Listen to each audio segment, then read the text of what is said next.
সুপ্রিয় শিক্ষার্থীবৃন্দ, আসসালামু আলাইকুম। আশা করি সবাই ভালো আছেন। আজকের ক্লাসে আপনাদের সবাইকে স্বাগত জানাচ্ছি। আমি মোহাম্মদ শাহাদাত হোসেন।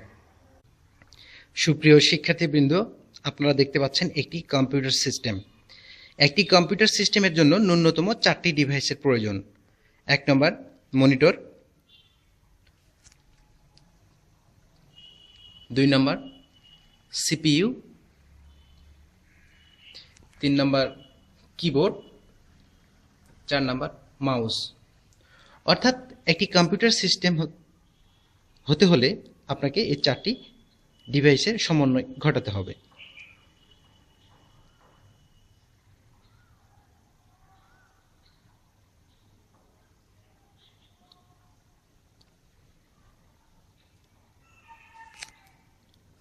ধন্যবাদ সবাইকে।